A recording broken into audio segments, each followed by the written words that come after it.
You will never be confident unless you step into the unknown. So a lot of people think, I'll do that when I've got a bit more confidence, but that day is never going to come. The action comes before the confidence, right? The confidence comes with surviving the action that you were terrified to take. Exactly. And every time you do it and it works out for you, you can take a little breath and think, I did that, and your confidence grows. So the reason argue that when it doesn't work out, you still take a breath and go, well, I survived that. Absolutely. So even then, I think your confidence gets a little bit of a boost. Because you didn't die. You managed to get through it. Nothing happened. The world didn't blow up. So the reason I coach confidence is because that is the thing I had the issue with.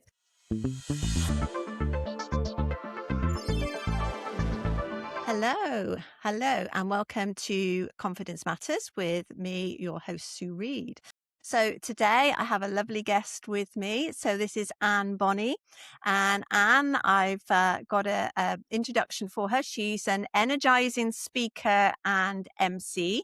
She's a certified speaking professional. She's an interactive workshop facilitator as well. She has a podcast herself called Dancing in the Discomfort Zone, which I love that title. And she's the author of 2 books both on embracing and leading through change. She is known as a ball of fire. So let's meet this fireball. Welcome to the show, Anne Bonney. Thank you, Sue. It's so good to be here with you. It's great to have you. And you know what? I love that name. If you don't mind me asking, is that your actual real name, Anne Bonney? Anne Bonney? Because it sounds like some sort of gunslinger. You know what's from the funny? Wild West. Yeah, no. And there was an infamous female pirate. She was Irish, named Anne Bonney. It is my SEO nightmare, but it has been a really fun conversation starter my whole life. And my parents, and it is my real name on my birth certificate, my parents say they did not know about the pirate when they named me that. But I think when I turned 14, they had a bit of a self-fulfilling prophecy on their hands. Wow. Yeah, they wish they hadn't called you that then. No, I just love the name. But yeah, I actually have heard of Anne Bonney, the pirate, but it just makes me think of Annie Oakley or Bonnie and Clyde. So this gunslinging woman with the bright red hair. Brilliant. Say I'm the kinder, gentler Anne Bonney. Okay. Yeah, we'll take that. No shooting around here, please. Okay. So or walking the plank for that matter either. Okay. So did I introduce you? Okay. Is there anything you would wanted to add? Brilliant. No, I think you nailed it all. Excellent.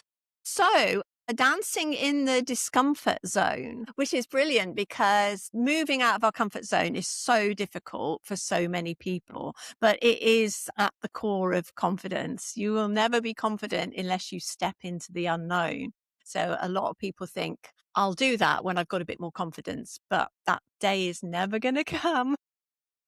The action comes before the confidence, right? The confidence comes with surviving the action that you were terrified to take. Exactly. And every time you do it and it works out for you, you can take a little breath and think, I did that, and your confidence grows. So the reason argue that when it doesn't work out, you still take a breath and go, well, I survived that. Absolutely. So even then, I think your confidence gets a little bit of a boost. Because you didn't die. You managed to get through it. Nothing happened. The world didn't blow up. So the reason I coach confidence is because that is the thing I had the issue with.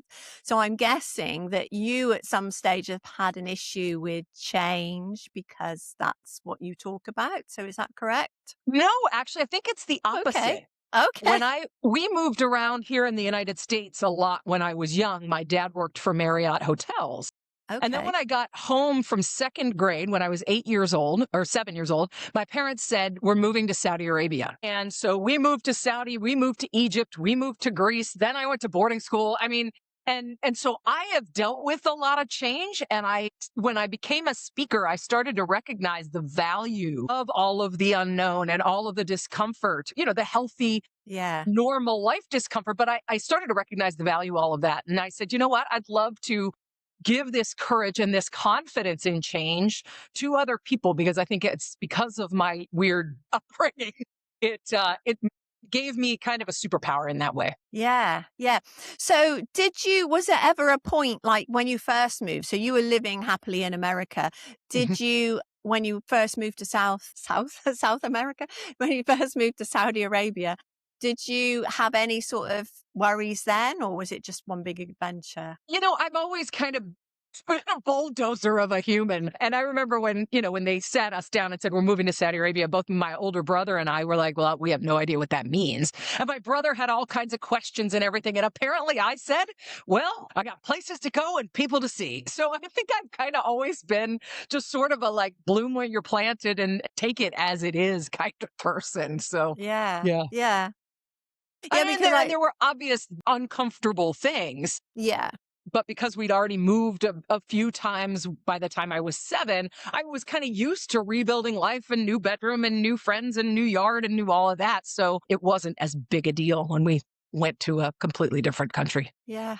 yeah. Because most people, I guess young people, young children accept things, don't they? They just get Yeah. on with it. And, they arrive somewhere and nobody speaks their language. Well, who cares? I'll just Yep. learn your language or you learn mine. We'll get on with it. Whereas adults tend to worry more, don't they? We They look think at too all the much. things we can't. Yeah, exactly. We live in our heads and we think of all the things that we're not going to be able to do. Yeah. Yeah, totally. And we also know, I always say that the challenge with confidence and the challenge with, trusting yourself to move into the unknown is that we know too much about ourselves. We know all the Yeah. times we've messed things up, all the times that it's been awkward, all the times that we wish it'd gone differently. We have too much data from the history to be able to say, this is going to go great. We're all like, Yeah. oh my God, it could go bad again. Remember the time, and that's the challenge as an adult. Well, that's the thing, because we got that inner critic, the voice in our head is saying, no, no, we can't do this. We don't know what's going to go wrong. We could die, because our brain still lives in the caves. It That's still right. thinks we're our ancestors, and we know we're going to get killed if we go too far away from our tribe. That's right. Also, you've done loads of different things in your life. So I've written down you grew up in all the different countries. You ran a marathon in every continent. So tell us about that. Yeah, in 2002, I got a postcard in the mail that said, go to Hawaii for free. Just raise a bunch of money for the Stroke Association and we'll train you for a marathon and then you can go to Hawaii for free. You're not Wow. going to Hawaii for free. But I was like, yay, let's go to Hawaii. And so I signed up for my first marathon with a charity training group and ended up donating, $4,800 and going to Ohio Yeah. to Hawaii Yeah. because my fundraising efforts were terrible. But that was my first marathon. And I had such a great experience that I started running more marathons. And then I worked for Under Armour at the time, and I became the brand manager for running. And so I was Okay. at all these races and I was doing all these races. And finally I was like, I want a different goal. And a lot of my friends were doing a marathon or a half marathon in every state in the United States. And I was like, 50's a lot. Not just every continent. That's just 7. And so fall of 2024, I finished with Sydney and Kuala Lumpur to complete a marathon on every continent. It was just such a great way to see countries and cities and meet cool people. I mean, some of my dearest friends are my running friends, and I've met them all Yeah. over the world. So it's really Yeah. fun. Yeah. Yeah. My friend does these ultra marathons Yeah. where like you run, God, up mountains and things like that and back down again. That's a whole Crazy. different breed of Yeah. human. I've done a few Crazy. of those, but man, when I got done, I was like, yeah, I'm good. There's a whole nother gear in there. Yeah, we don't need that. 26 miles, that'll do me. Yeah. In fact, now I'm like 13's good. I'm good. 26 kilometers. Let's not push it. I guess it's 21 kilometers, isn't it? So the next thing on my list then, you climbed Kilimanjaro. Yeah. A friend of mine's birthday is Christmas Eve. So I was like, Christmas is a great time as a speaker to go on vacation because nobody's Yeah. hiring speakers Yeah. during the holidays. So I called her up. I'm like, hey, what do you think about spending your birthday in a hot air balloon over the Masai Mara in Kenya? And she was like, this is just a cruel, mean joke, Anne. I'm like, no, I'm dead serious. And then I talked to another friend who knows Kenya really well. She's like, why don't you go up Kilimanjaro while you're there? And I was like, well, while I'm in the neighborhood. And because I speak on discomfort and unknowns, I said, well, I kind of have to live that. I feel like a hypocrite when I'm not seeking out unknowns and discomfort and things like, can I do this? And so we did Kilimanjaro. Brilliant. Yeah. That's crazy. Yeah. So did you go up in the balloon and then get off and stand on the top of Kilimanjaro and then get back in the balloon again? That would be a good way to do it. be a good, I wish I'd thought of that back in 2022. Yeah. And the thing about Kilimanjaro, it's not like Everest. It is not a, crevasse ice climbing defying experience. Mm. It's a hard hike, and it's hard, because you've got altitude, you've got, Yeah. days of hiking, but it's not a climbing scenario. It's a hard hike. Yeah. And then you were an animal trainer. So this is so bizarre, so different. It was so fun. When I was little, I thought I wanted to be a veterinarian. And then I shadowed a vet for a day and I was like, that was terrible. All of those animals were sick and dying, and I don't want that. Well, when I went to SeaWorld when I was 24, I saw the dolphin show and the sea lion show, and I was like, oh, that's what I wanted. That's what I wanted as my whole life. After a few years of teaching, I was a special education teacher right out of college. After a few years of teaching, I was a little bit disenchanted. And then we went to SeaWorld and I was like, that's what I want to do.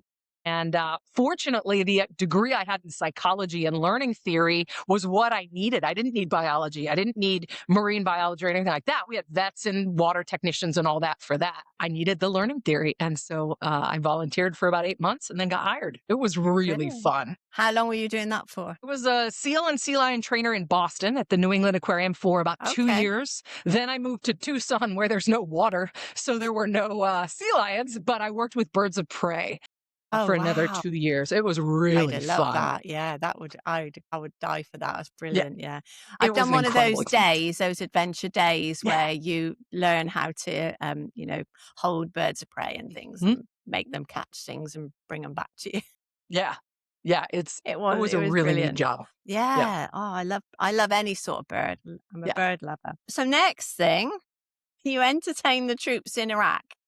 Yeah, when I was with Under Armour, when I started, there were only 80 of us in the company. It was a tiny little company. And as we grew, of course, having been there from an early days, Yeah. I kind of got a lot of cool opportunities. And at one point, somebody in the military division came up to me and said, hey, do you want to go to Iraq? And I was like, Iraq? Like Iraq? Do I get a tank? Guns and stuff, and they're like, yeah. And this is when I was a brand manager for running. They're like, we're taking some 5K races, and Bart Yasso from Runner's World was there, and Frank Shorter, gold medalist in the Olympics, was with us, and an astronaut who'd spent like all this time on the space station studying fitness. Fascinating.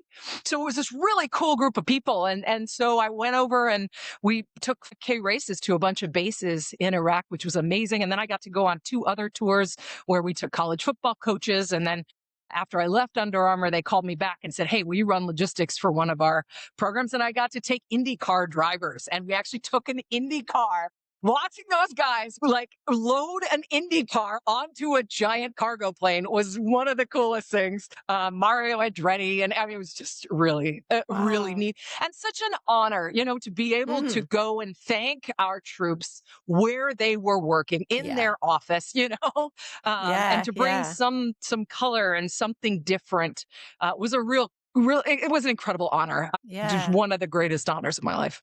Definitely. Yeah. Definitely.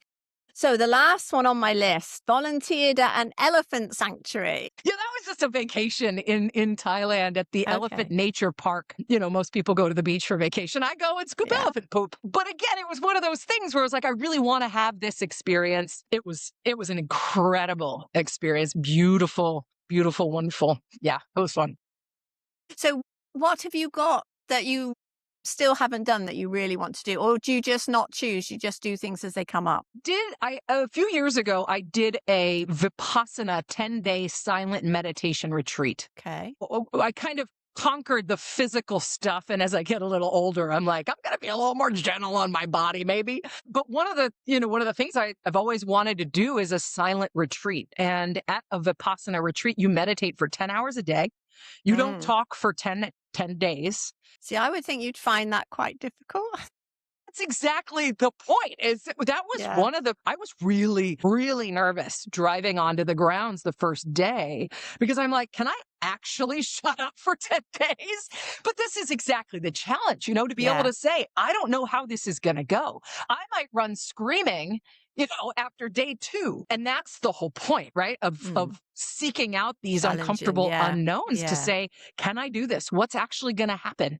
So yeah, that's been I made it the 10 days, much to the surprise of everyone that knows me. And it was a really interesting experience to literally sit in meditation for Mm. 1 to 2 hours at a time for 10 full hours a day, and Yeah. then not talking to anybody the entire time. It was fascinating. So had you done any meditation before? Yeah, not nearly to that degree, No. the hour at most at a time. And then I'd go and run around in circles, really fast. Yeah. So yeah, but not to that degree at all. Okay. And so Yeah. you had to, so presumably you didn't have to sit for 10 hours nonstop? No, they did it, it was like 2 Yeah. hours and then In you have a blocks. 15-minute break and then you meet in the meditation. You 2 hours on your own, take a 15-minute break, meet in the meditation hall, do an hour, go to breakfast, come back, do an hour, take a Mm. pee break, come back, do an I mean, so you were Yeah, only yeah. sitting for an Yeah. hour at a time, but part of the whole point of Vipassana and the practice is to be less reactive. Mm. And so as you're sitting there for the ninth or 10th hour of the day, even though you had little breaks to get up and move around, your your legs are falling asleep, your feet are falling asleep. And the whole point is to overcome, overcome the urge to move and to fix Yeah. it. And just, it's a fascinating experience. Yeah, I bet. When we talk about mindfulness, it's the true mindful practice to be able to say, yes, my foot's falling asleep. Yes, it's uncomfortable. Yes, I'm fine. Yeah. And just to Yeah. be able to kind of rise above that physical experience. Yeah, because it's a bit more than like getting over your fear, isn't it? Because like you say, it's not so much mental as well, it's both, it's mental and physical. Now, I know when I first started meditating, and I've been meditating a long time now, but not for 10 hours. Right. Not for 10 hours at a time. I need to try that though. But when I first started, I did one of these 8-week mindfulness courses when mindfulness was first a thing, when it Mhm. first came out, which is about, I don't know, 10, 12 years ago, maybe a bit longer. Anyway, so I could not sit still at all. So she'd say, like sit down, close your eyes or lie down if you want to. But my whole body just started fidgeting. It was like, come on, we need to get up. We can't just sit here. We need to do something. And I had to get up. And I said this to her. I said, I can't do it. And she said, all you have to do is get up, just walk around for a second, then get back into position and start again. And just keep doing that. And it will gradually wear off. And it did. She was Mhm. absolutely right. Yeah. Because Yeah. you just move past it. I think your subconscious just gives up in the end. It just thinks, okay, then let's sit here. That it's not your subconscious, it's your conscious. It's Yeah, that yeah. conscious It's your mind going, ego, wait a isn't minute, it? Yeah. we got to move. Yeah. We got to do something. Yeah. We have to, we're not doing, and we're human beings, not doing. So when we Yeah. try to figure out how do I just be for a minute, and it's so funny because when I was at the meditation retreat, one of the things people have challenge with, not only the physical, but the mental activity and the monkey Mm. mind, or Mm. as one of my writing partners in New York City called it, the black flies in your brain. It's that. Yeah, I'll bet. Yeah. Yeah. And so what's left for you to do? Lots of things are left for you to do, but what are you thinking of doing next? I don't know. I spent a lot of time. Well, I guess I've been on a personal development journey since 2021. I Okay. joined Yeah. a group where, we got into sort of metaphysical and quantum physics and all the interesting Nice. Yeah. spiritual stuff. And so I've been playing with that for about 5 years. And last year, one of the things I recognized was I was holding on to a lot of identities that no longer serve me. I'm 52 years old. A lot of things have changed since I was 20. And so you start to, and so my word for this year is redefine. And Hmm. I'm looking at so many pieces of my identity. I'm looking at my career, which I've created over the last 10 years and I absolutely love, but let's look at, is this still serving what I Mm. want? I'm looking at relationship stuff. Is that still the definition I have of that for myself? Is that still? So this redefinition piece has been a really interesting personal discovery to think creatively about what life could be and Yeah. to think intentionally about how I want it to be. Because we get to do that, and having the courage and the trust in yourself to be able to do that is scary. There's a lot of unknown. So I think that's the next frontier. Yes. Yeah. Yeah. Sounds good. Because they say that 2026, because it's one of the 1 years. So when you add all the numbers up, it comes to one. Because it's a 1 year, it's a year of opportunity and new starts. So a lot of people are, without even knowing, I think I've heard a lot of people say, well, this is the year when I'm going to, start something new. I'm going to change my life. I'm going to do something different. There seems to be a lot of like, I think because we went through the pandemic and everybody went through that and nobody really knew whether we'd live to see the end of it. And Right? then we came out of that and we were all, a bit hesitant about, well, do we need, can we go near people now? Can we touch somebody? Is it Yeah. okay? We were all very careful. And I think we kind of moved away from that now and we're starting to think, what else is there? Because we realize now that life can change at the turn of a card. Like you can be here today, gone tomorrow. It's so easy. And this is such an interesting concept that I'm exploring, right? It's the whole concept of expecting change because, especially technologically, I was talking to somebody at Microsoft the other day, Right. and they said, because technology is advancing and developing so quickly, it's not even anymore a matter of keeping up your skills. Because as Mm, soon as you get a skill, everything changes and you got to learn a new skill. It's a mindset shift to being able to say, we don't know. yeah. And finding comfort's the wrong word, finding acceptance of the fact that we don't know. We never know. We're never gonna know. And so No, how can I live from that expectation rather than expecting things to be the same because they never are and they're never gonna be? no. How can I shift my mindset to say, I don't know? And that's okay because nobody knows. And we're doing the best we can with what we have. And Yeah. so let's just go and do the thing, you know? That's right. Yeah. Yeah, Yeah. Yeah. Because I think, you got to think, well, what is the worst that can happen? And if you think of the worst possible scenario, that probably won't happen. And if you think of what would be the absolute ideal best ever scenario, that's probably not going to happen either. So something in the middle will happen. So this is what you've got to settle for, but you won't know what it is until you get there. exactly. And expecting to know. And this is scary stuff. I say it with this cute flip little like, everything's okay. We don't know what's going on, but it's hard, right? Yeah. And it's reality. Being able to say the worst probably isn't going to happen. The best probably isn't going to happen. We're in here somewhere. We won't know until we're beyond it. And that's Exactly. why I talk so much about dancing in the discomfort Yeah. zone. Let's Yeah. figure out we dance in this thing because you got to enjoy life. And somebody said something to me years and years ago. They were like, in this moment, and this was a meditation thing. In Hmm. this moment, everything is perfect. In this exact moment right now. Yeah. And I didn't get that for a long time. I was like, I don't get it. I don't have enough money in my bank account. I don't, but in this exact moment, I'm warm enough. I'm fed. Yeah. I'm safe. I'm talking to a cool person. In this exact moment, everything is okay. And that being able to get there and be present with that can help you say, okay, cool. Let's be here now. Cause there's so much to worry about in the future. Yeah. There's so much that we wish had gone differently in the past, but really right now is all we got. Yeah. You get Yeah. hit by a bus or get a Yeah. virus or something Yeah. at any moment and things change. So let's be here now and be in this good Yeah. thing. Yeah. Yeah. Your whole life can change in just 1 minute. Yeah. Or end in just 1 minute. Yeah. Right. We just don't know. Just don't So know. every time we say, when this comes along, I'll be able to, or, when I retire, I'm going to do this, when I, whatever, or I'll put it off till tomorrow, I'll put it off to next week.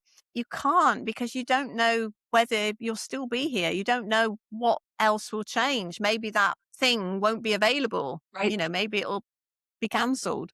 Totally. And I remember this when I did a figure competition, like a bodybuilding type thing. And Okay. I remember looking in the mirror the night before the show going, holy cow, I have the perfect body, right? How many of us would say, when I lose weight, I will, right? When I Mm. fit into the Yeah. dress, I Yeah. will, right? And I remember looking in the mirror going, I literally have the perfect body and nothing is different, Mm. right? Yeah. Arrived. And we think it's going to be like, and the angels sing and the light comes down and everything's then perfect when you hit that moment. There is no destination. I looked in the mirror and was like, yeah, great. My bank account's still empty. I'm still lonely. I still live in my parents' basement trying to get this business off the ground. Nothing has changed. And I have arrived at when I have the perfect body. It was such Yeah, an interesting mindset. And so, to you bringing up that point, when I get to, I will ask yourself, hey, wait a minute, why am I not doing that now? exactly. Yeah, exactly. Exactly. And I guess because of my age, I'm 67 this year. Don't believe it, but I am. I think I come from that age where you had one job for life. So I started a career. When I started a career, I was in retail banking. It wasn't even my choice. It was my dad's choice because in those days, you did what your parents said. Mhm. In my life anyway. So, and I always thought that I loved my job, but always had plans for what I was going to do when I retired. And now I'm doing them. And I think, why didn't I do it 10 years before? Why did I leave it so long? I love it so much. But Mhm. I did love what I was doing at the time. I didn't love all the politics that come with working for somebody else, though. Mhm. Mhm. I was talking about that with some entrepreneur friends of mine last night. They're like, could you ever work for somebody else again? I'm like, no, I'm completely unemployable. No, no. Whenever I don't think about getting a job again, but whenever I do, I think to myself, I remember the day when I got up at, I don't know, silly o'clock in the morning, like 6 o'clock in the Yeah. morning, and I worked until 1 o'clock so that I could take the afternoon off because I was working from home. Mhm. And then my boss called me about 3 o'clock in the afternoon. And of course, I wasn't there. And really laid into me the next day. And I said, you employ me to do 7 hours of work. I did 7 hours of work and I can show it you. You have to trust me. And then he shut up then. But that, that going back to that, thinking, I don't like people telling me what to do. I never have. And as long as I do my work and, I was one of the top salespeople in the company. So how can you say that I have to sit at my desk all afternoon and I can't go out? Yeah. Yeah. And as I talk about redefinition, this is one of the things that, not only redefining my reaction to change, but Yeah. redefining our definition of leadership and our Yeah. definition of employee expectations. Because as people need to run companies, we need to do it differently today than we used to. Definitely do, but Yeah. we don't, do we? There are so many companies that are still back in the dark ages. Yeah. Yeah. Yep. And it's all about that needing things to be the way I can control them, Yes. Yeah. the way I know, not being willing to change. I get it. Your brain is fighting you every step of the way because your Yeah. old caveman brain that you were talking Yeah. about Yeah. earlier, Yeah. same means safe, right? The Same. We've familiar. Yeah. survived it before. Yeah. And so it's a definite challenge that we're all struggling through. Yeah. So this is what we do. So Yeah. we don't know Yep. why we do it anymore, but it's what we do. So we're going to carry on. Yep. Yeah. Yeah. So going back to discomfort then and getting out of your comfort zone. So somebody who is very shy doesn't really. So let's look at me when I was young. So I would never have done the stuff you did when I was young. My dad was in the Navy, so he went abroad all over the place. And then when he left, he said, right, that's it. I'm not going abroad anymore. So we never went on holiday apart from in the UK. We went to Malta once. Anyway, yeah, so somebody like me who is, say, a young woman or young man who wants to do stuff, but they just don't have the courage. How do you find the courage to actually do something? Yeah, there's a lot of different ways. One of the things that I talk about in my TED Talk is starting small.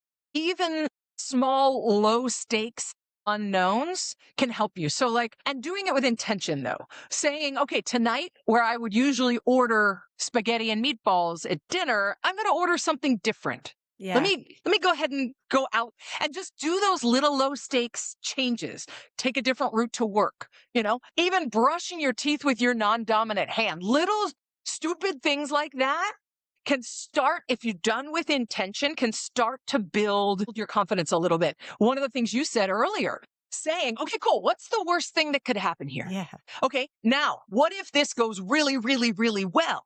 And then saying, what's likely to happen? Having that conversation with yourself can also build a knowledge of possibility and allow you to not completely focus on the bad stuff that could happen. And then, you don't have to do it alone is one of the things I also talk about. Finding your dance partners, finding those people to say, hey, I'm interested in doing this. Have you ever done this before? Or, hey, you want to do this with me? Or can you talk me through this? Because I need to, find that Tigger-like friend of yours who can be like, you can, and who's going to cheer you on and who's going to say, yeah, let's go. I'll go do it with you, but not doing it by yourself. And sometimes that's listening to a podcast or, following somebody on social media or reading a book. That makes you feel like, okay, I'm not alone in this, can help you build that confidence too. And then also I like to go back through my resume of all the bad days I've survived. Yeah, of all the hard things Yeah. that I've done. I mean, granted, my life is a little bit weird in all of the things that I've chosen to do. And you may not have that kind of list, and you've got a different list. And keep that list and remind yourself of all the things you've done, all the things you've survived, all the things you've overcome, all the things you've figured out. Because as that negative voice is, telling you all the things that are going to go wrong, you have to go and say, okay, you know what? Yeah, that's true. Also did this. I figured all this stuff out. I got this. Yeah, brain, this is scary. We don't know, but I'm probably going to survive. I think we're good. And having a conversation with that voice of doubt. Yeah, I'm a great believer in having a greatness list. Well, I call it a greatness list. And you've just written down everything, like you say, you've achieved everything you've got through. You didn't maybe want to do it. You maybe did have fear, but you got through it. That's a huge one, because if you've done it once, you can do it again. And just keep that list with you and keep adding to it, and it'll just get longer and longer and longer. And anytime you're thinking, I can't do this, like you say, you look at the list, think, oh, I've done it before. I've done things similar. I've done worse than this, and I got through it. And it it's really building does that help. self-trust. Yeah. And I also think it's a good idea, like you say, to have something different for dinner, go a different route to work, because you are training your brain to look for the different things, the unfamiliar. You're making it a little bit braver just by doing those different things, because we live on autopilot so much. Because for your brain, that's great, because it's not using much energy. It's not having to work very hard. It can just tick along, like this is what we always do. Feels perfectly safe. It knows you're not going to die. So you just try and do something a bit different, and it thinks, okay, well, that was good. Nothing happened. And it will be uncomfortable. This is one of the things I talk a lot about, both in my change keynotes and on my podcast. Like, don't wait for it to be comfortable. The rest of the world doesn't have it all figured out, and you're the only one who's uncomfortable with this. We're all uncomfortable. Before I get on stage, I usually am like, oh, wow, who thought this was a good idea? I'm completely unsupervised right now, and I'm like, okay, but somebody thought this was a good idea. I'm going to borrow that belief before I walk out in front of 1,500 people and try to convince them to get uncomfortable. Yeah. But that's one of the key things that I like to normalize, is that it's not comfortable for the rest of us, and you're the only one who's uncomfortable. Embracing that discomfort and being able to say, all right, I know why this is uncomfortable. I know why it's a good idea to do anyway. Here we go. Yeah. And I think it's really good that, like, if we're doing something we're really looking forward to and we're feeling really excited about doing that, it's exactly the same feeling as feeling worried sick about it. It's the same, like, beating in your heart and your stomach turning over. Yeah, palms, excited and nervous are the same feeling. You're absolutely right. That physical sensation. Yeah. So you can say to yourself, I'm not scared. I'm just excited. I'm going to embrace this moment, this excitement, and I'm going to run with it and see where I go. And see what happens. And no, I don't know. Yeah. No. And like you say, it's not as easy as it sounds when you say it, because when you come to it, you'll still shake, you'll still be nervous as hell, but you can just walk forward. Just take that step. Yep. I think about it as like being on that, when you skydive, there's that moment when you're at the door of the plane saying, am I really about to jump out of a plane? It kind of feels like that, where you're like, here goes, So it is. It's hard, and then the more you do it and the more you just kind of give yourself that little shove. And I have a saying called punch it, Margaret, get off the porch, get out of the plane, do the thing, that helps give you that 5 seconds of courage that you need just to kind of give you that shove to go do the thing.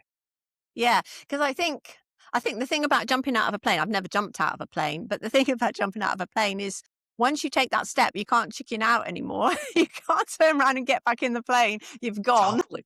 Totally. And it's one of my favorite movies is called We Bought a Zoo. It's Matt Damon, Scarlett Yes, Johansson. It's a yes. beautiful movie. Just makes me cry every single time. But one of the things Matt Damon says to his son in the movie when his son wants to go ask this girl out or whatever, he Yeah, says, all you need is 5 seconds of courage. You just need yeah, that one step, because once you get going, you're going. You know, it's that activation energy, as they call it in chemistry, that creates the spark to start the chemical reaction, right? yeah, It's just that one step out of the plane. Once you're falling, it's like, here we go. Or, holy crap, I'm hurtling towards the earth. But you know, you've done the thinking. And what I kept telling myself that day when I did jump out of a plane was the guy that strapped to my back, who's in charge of this whole thing, wouldn't have showed up for work today if this was a bad idea. You know, like I kept, yeah, and this is called borrowed belief. Sometimes we can't see it for ourselves. Like, I'll be fine. But then I yeah, can sit and go, okay, wait a minute. A lot of people have done this before, or, you know, they believe that I can do this. Sometimes we have to borrow that belief and borrow that confidence from somebody else. That's a great way to get it moving too. yeah, yeah. Yeah, it just reminded me of something. Years and years ago, I was at work, so I must have been, I don't know, I must have been at least 30, but I went ice skating for the first time. And I went with a group of girls from work. And so I got my skates and I talked myself into it. I thought, this is going to be great. I can do this. I can do this. Even if I just go around the edge, be absolutely fine. I can do it. And then one of the girls said, it's absolutely fine. She said something like, be careful if you fall over, because if the skater goes over your fingers, it could cut them off. And after that, my legs just went to wood. I could not get them to move. I thought, okay, I'd psyched myself up for this, and now my fingers are going to get cut off. So no, no, thank you. Get some Kevlar gloves, please. Yeah. So in the end, one of the girls let me hold on to her for dear life while she pulled me round. So it was fun, but Oh my just it, gosh. and that again, that's how your mind works, isn't it? I was fine up to that moment, and I thought I'm going to get my hands cut off. Now, how many people get their fingers cut off ice skating? I don't know. I never looked the statistic up, but No, not many, I don't think. and she didn't even say one finger. She said you'll get your fingers cut off, like all of them, or 10. See? Brain Yeah, does, right? It goes to that worst case yeah, scenario. yeah, You know, it's like you're going to fall down when you're going to trip when your shoelaces are untied. Well, that actually doesn't happen very often, but as soon as it's planted, that's when our brain starts going, oh my gosh, this is going to happen. And that's all we think about. yeah, It's yeah. fascinating. And so we have to have what I call in my book, sassy back talk. You know, we have to give a little sassy back talk to that voice saying, all right, I get that you're trying to protect me and I'm probably going to be okay. You know? Yeah, Yeah. yeah, yeah. So yeah, so your books then. So you've written 2 books. What are they called? You just happen to have them. Funny, I have them right here. Get Over It, Really? which is tips for individuals on dealing with change, and then Get Them Over It, which is tips for leaders on leading through Brilliant. change. Excellent. And they're fun, silly little tip books with little tiny, little tiny tips, because oftentimes, you know, I read a statistic once about the percentage of books that are actually ever even opened and started. Mm, We mm. don't have a whole lot of time to sit around and read a book. So I joke around about like, leave this on your toilet tank, because sometimes that's the only time you have 3 minutes of uninterrupted time. Yeah, Sit yeah, there, read one, think about it, move on, and put it into play as you go. Yeah, because I've found that it gets read more that way. yeah, yeah, definitely. Yeah, yeah. People don't. I mean, I do, but people don't read long books so much anymore, do they? It's Not so more much. the smaller books that you can, just read in an afternoon, or just like And don't pick get up. me wrong, I have like a 900-page novel working, not a novel, but an autobiographical thing that I'm trying to figure out what to Okay. do with right now. For my first books, that was the direction I went. Yeah, brilliant, brilliant. Okay. And then you've got your podcast, Yeah. Dancing in the Dancing Discomfort in the Zone. It's yeah. it's so interesting. I just realized the other day I've got 370 episodes of mostly interviews with people about all kinds of different discomforts, from, recovering. I have an interview right after this with a friend of mine who recovered from drug addiction, somebody who got out of jail and rebuilding their life, someone who's a financial expert talking about the discomfort of financial stuff, somebody who was a divorce lawyer, somebody who went through an abusive marriage.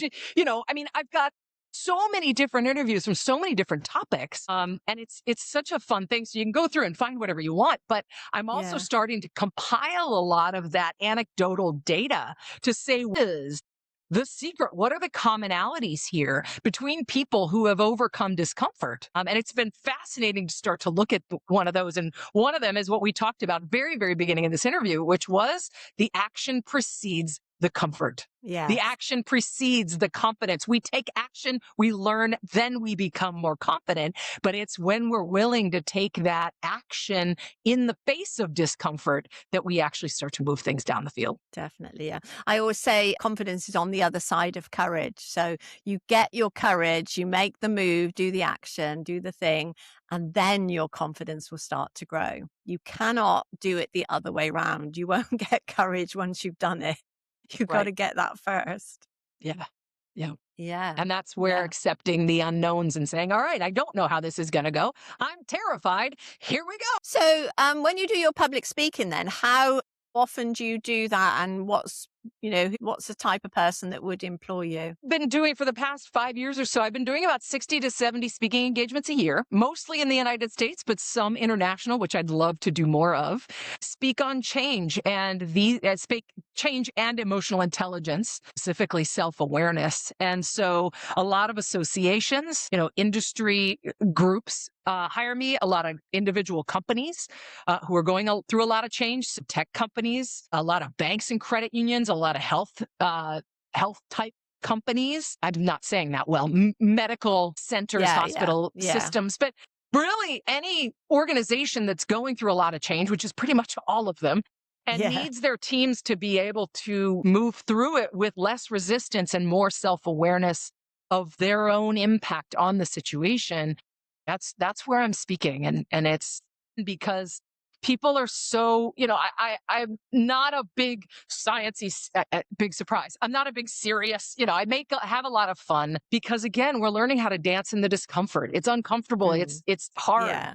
And so why not have a good time in the meantime? So it's also somebody who's looking for this amount of energy and a little bit of fun. Yeah, you've got to put the fun into it because, if people are laughing, they're more likely to get through it than people that are dead serious about it and then being told, well, this is what we're going to do. You've got to get on with it. Nobody's going to move like that. You've got to make it fun and make them want to do it.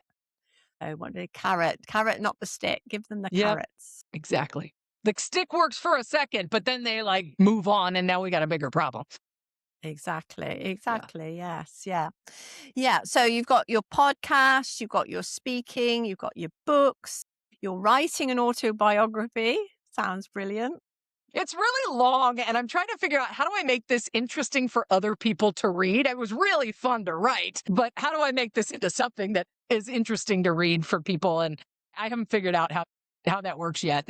I Right imagine now, it it's would be just really interesting. All the different things you've done and all the little, like the people you've met, the funny things that will have happened. yeah, and I've tried to I think what I need is somebody to write it well. I mean, I can write it in my own Mm. voice, but from a smoothness of reading and an enjoyability, Yeah. I'm Yeah. not going to fool Yeah. myself into saying that I have those skills. So I think I need to just hand it over to an expert and say, here, make this something other people want to read. Yeah. There you go. If there's any ghost writers watching, they can get in touch.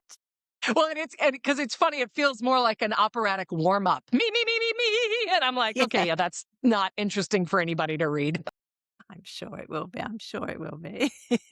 Okay. So, what have we got left? What haven't we talked about yet? Such an interesting life. It's been fun. It's Yeah. funny. Every once in a while, I get the opportunity to speak for a high school or a college group. And again, I remember back then, and as my nieces are 18 and 19 right now, and they're kind of looking at what life, and what are you going to do for the rest of your life. Yeah. And one of the things I always talk about is the fact that, my life, while admittedly is unique and odd and probably not what everybody else wants, has been a wonderful winding road. And it doesn't all have to be figured out. In fact, it can't. If anything taught us, that it's the pandemic, where Mm, sometimes we just have to say, okay, what's going to happen tomorrow? And then we'll figure out what mm, we're going to do then. And so as people are making in that pivotal time, to say, okay, yeah, again, and it goes back to this embracing the we don't know and we may never yeah, know, and we got to get comfortable with that aspect of it.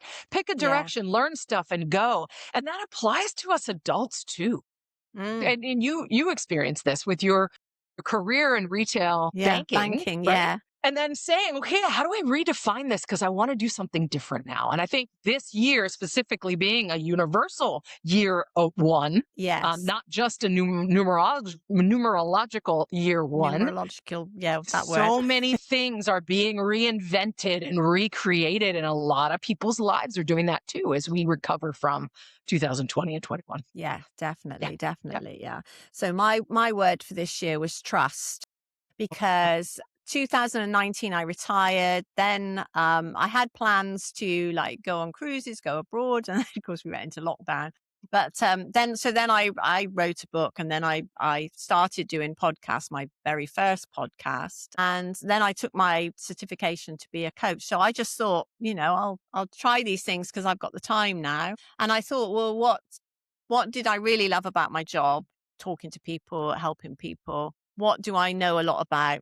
How to sort your life out when you're very have limited, practically no confidence whatsoever. So how to Mm, get to a point where you've got confidence. That's what I know. So that's what I should use. So that was, yeah. So what I've been doing is building that. So building that business up. And this year is just trusting that it'll all come together. mhm. And at some point, I might even earn some money. You never know. Nice, nice. Well, and that is, you plant the seeds and you just hope Yeah. they're going to come up. Yeah. And that trust is an important piece of it, saying, all right, I did the thing. It's going to Yeah. work. Yeah. Yeah. Yeah. But I'm helping people. That's the main thing. That's the Yeah. main thing. Yeah, and I believe Okay. that all comes back to you too. When you do good things, it Absolutely. comes back. Yep. I think so. Yeah. Yeah. So is there anything that I should have asked you that I didn't? Think so. We covered a lot. Yeah, we have covered a lot in the short time, but then your life has been so exciting. Been fun. Okay, and anything you want to leave us with before we go? Yourchangespeaker.com is my website. You can find my LinkedIn and all the things that we talked about on there, and you can also get in touch with me if you have any questions. Brilliant. Yeah. Okay. Thank you. It's been so lovely talking to you. And yeah, I will see you again soon. Perhaps we'll do another one. Thank you. I love it. Sue, maybe I'll do some more crazy things and then we can come back and revisit the Talk conversation. about Thank you for those. having me. This has been a You're blast. welcome. You're welcome.